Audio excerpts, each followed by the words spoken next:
Hello,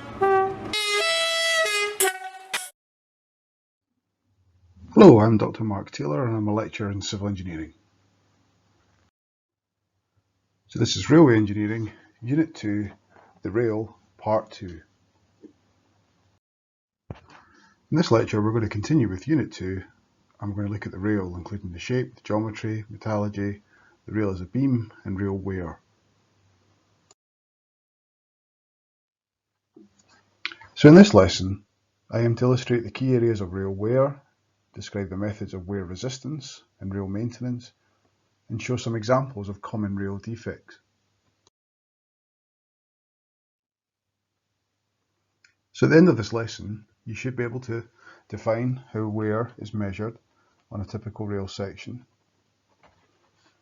provide reasons for fatigue failure of rail steel, recommend ways of preventing failure of rails, and recognise the method of failure of a rail section.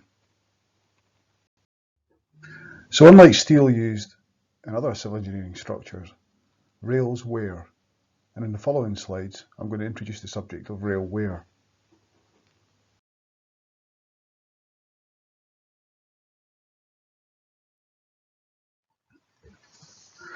So friction from passing loads means that the railhead will wear out over time. The forces on the railhead are due to acceleration and deceleration of the locomotive or train, braking, and the rail wheel interaction.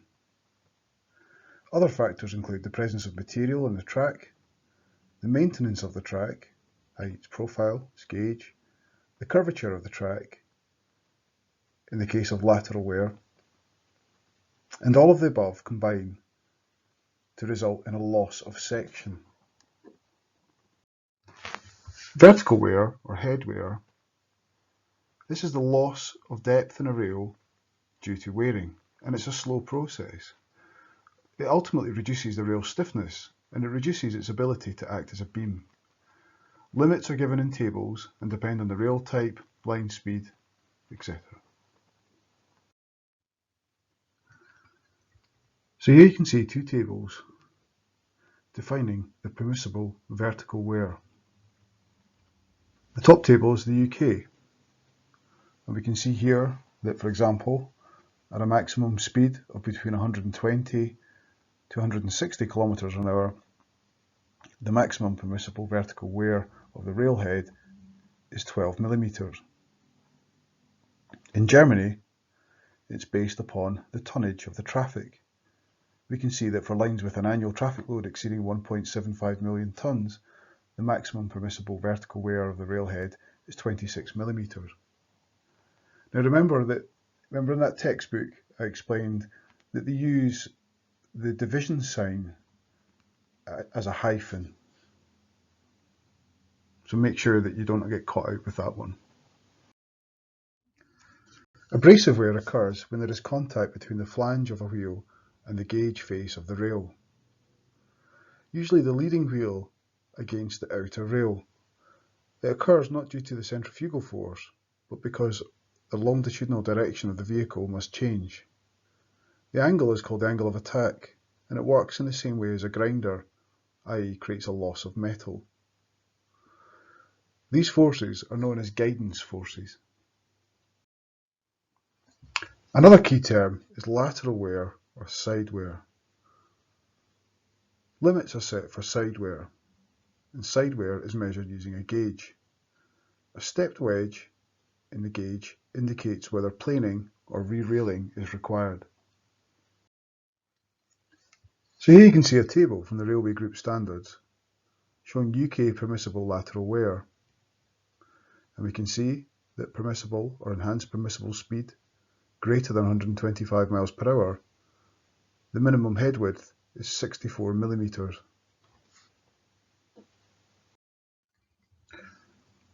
So to assist with inspections of side wear, Aptus make the ABT 4590 NR4 step sidewear gauge. The NR4 step sidewear gauge is capable of measuring all current rail sections and older rail sections back to including 85 pound RBS bullhead rail. The gauge combines cutouts for as-new railhead widths of both 70mm and 72mm into a single profile. Have a look at the Aptus website and look at some of the technical information that are provided on the virtual learning environment. So now we're going to look at the subject of rail fatigue. Loading on the railways is cyclic. Stresses in rails, apart from the wheel-rail contact stress, are a fraction of the ultimate tensile stress. However, fatigue failures occur at stress levels well below UTS due to gradual accumulation of damage during each cycle. The stress range for fatigue, given as fatigue stress, is typically around 300 megapascals. This may seem high, but in localized areas, stresses can also be high.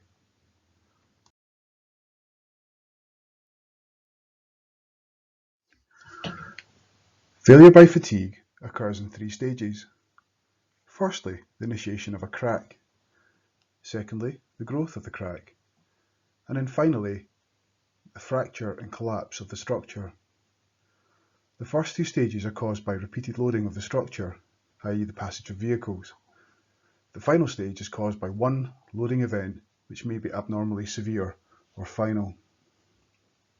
Stages 1 and 2 take place over a period of time, often years and millions of cycles.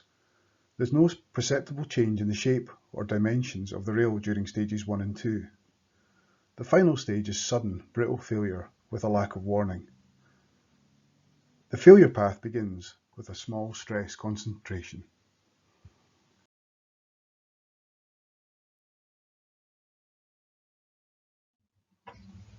There's a number of reasons that will cause a stress concentration. They can be the design of the rail, the location of fishbolt holes, the web or foot radii, by manufacturing, for example hydrogen shatter cracks, non-metallic inclusions, roller guide marks, scores and even scratches, or by intentional user interaction, drilled holes for cables etc., or stamp marks, or unintentional damage, poor drilling, crowbar use, mishandling of the rail.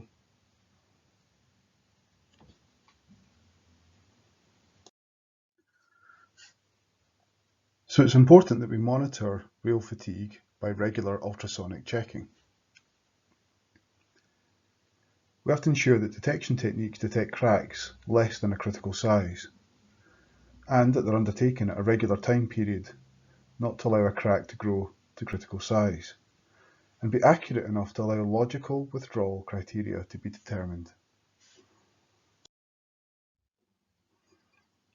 Unfortunately, in the rail industry, it often takes a fatal accident for engineers to discover flaws in thinking or understanding of issues in the railway sector.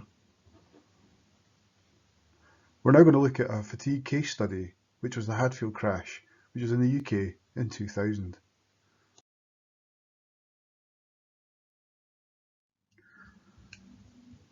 The Hatfield train crash happened on the 17th of October 2000 at Hatfield, Hertfordshire, in the UK.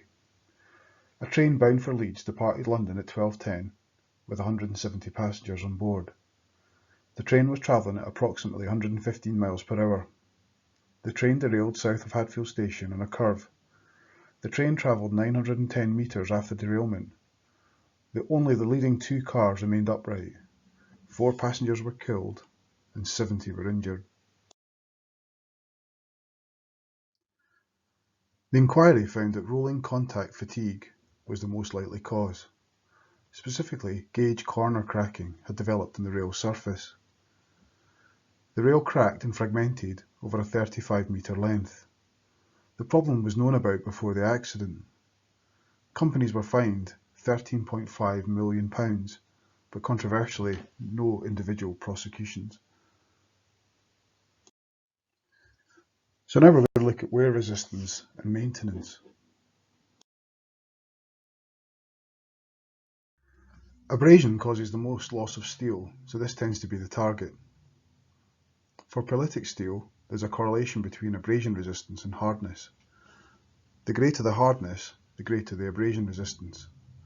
Hardness is also proportionate to ultimate tensile strength.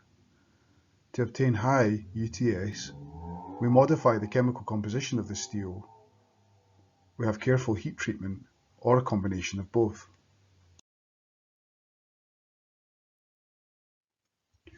Abrasive wear can be reduced by lubrication.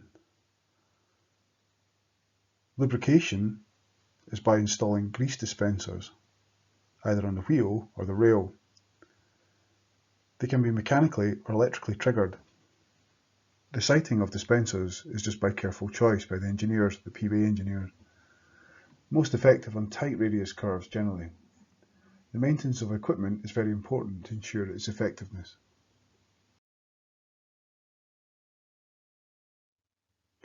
Abrasive wear only occurs on one side of the rail. So the tradition of jointed track is to turn the ends of the rail. If this is done, there's an opportunity to inspect joints. It's still quite a major engineering operation involving a possession, cranes, the reinstatement of tracks, circuits, etc. Transposing of rails is swapping inner and outer rails on curves to shift wear. One rail will be shorter than the other, so it needs to be cut or jointed. In turning and transposition, it's always useful to have sets of spare rails, fish plates, etc., as things may not be suitable for reuse. The rails can also be reprofiled. This is physical modification of the rail profile to remove corrugations, reproduce an as-new shape of the head of the rail, which has been turned, transposed, or taken up and relaid, modify the shape of a new rail to give a longer life, particularly on curved track, or help control issues of rolling contact fatigue. There's a YouTube video in the playlist associated with this unit which shows a German reprofiling train in operation. There's a still from the video shown below. So in the last part of this lecture, we're going to look at some rail defects.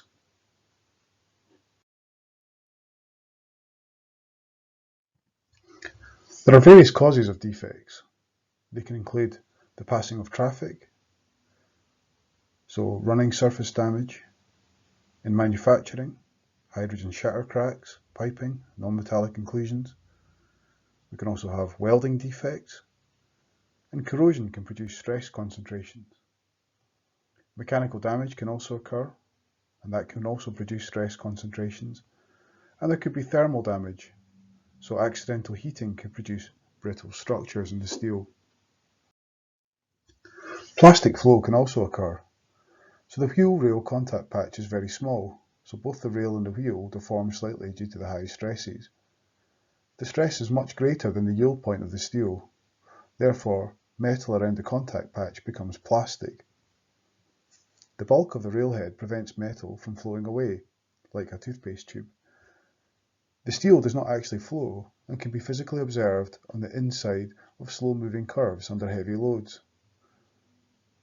The flow changes the crystalline structure and can result in squat defects.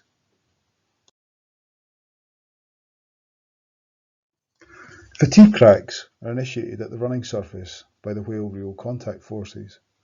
They're visible as cracks with a black central area. The crack propagates as a shallow angle to the horizontal for 3 to 5 mm, then branches downwards. Random squats can occur anywhere in the rail, particularly on an upper rail of high-speed curves. Periodic squats are caused where object is trapped between the wheel, tyre, and produces a repeated pattern. Both defects can result in a loss of section of the running rail. Tache Ovale, or oval spots, describe the shape of the fatigue crack in the railhead. In ingot-produced steel, defects are initiated from shatter cracks from excessive hydrogen. Continuous casting should have reduced this, but in practice it's not always the case. It's rarely a visible defect, therefore ultrasound is required to detect it. If one defect is detected, then an entire batch of rails should be treated with suspicion.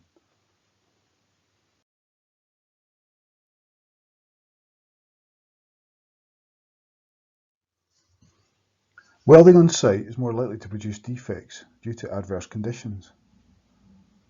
There are different types of weld defect: a lack of fusion, where weld metal has not completely bonded to the ends of the rail, slag or sand inclusions, gas porosity, hot tears from hydraulic tensioners being removed too soon. They are difficult to detect, so ultrasonics is required.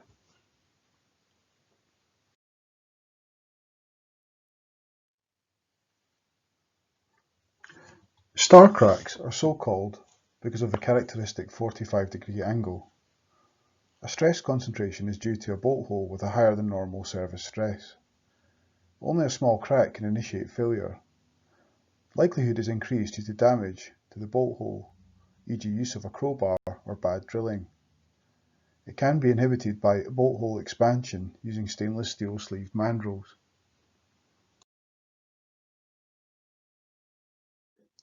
Another defect is vertical splits of the head or web. Defects are generally in older rails and are produced using the ingot process. Insufficient cropping of ingot leads to fissures or bands of non-metallic inclusions in the rail. The inclusions are fatigue crack initiators. They can be detected visually as a black line or crack on the surface. They also can be measured using calipers to detect head and web bulging. Ultrasonic testing is the most common method.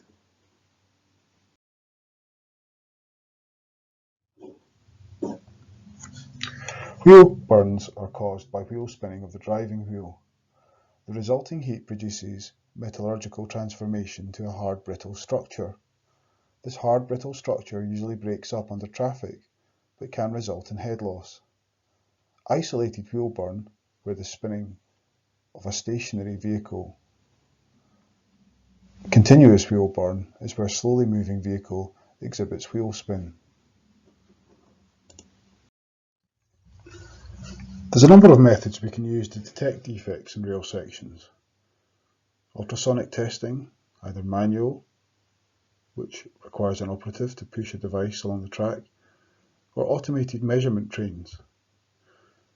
Visual inspection can take place, magnetic particle inspection, dye penetrant testing, or eddy current testing can also be used.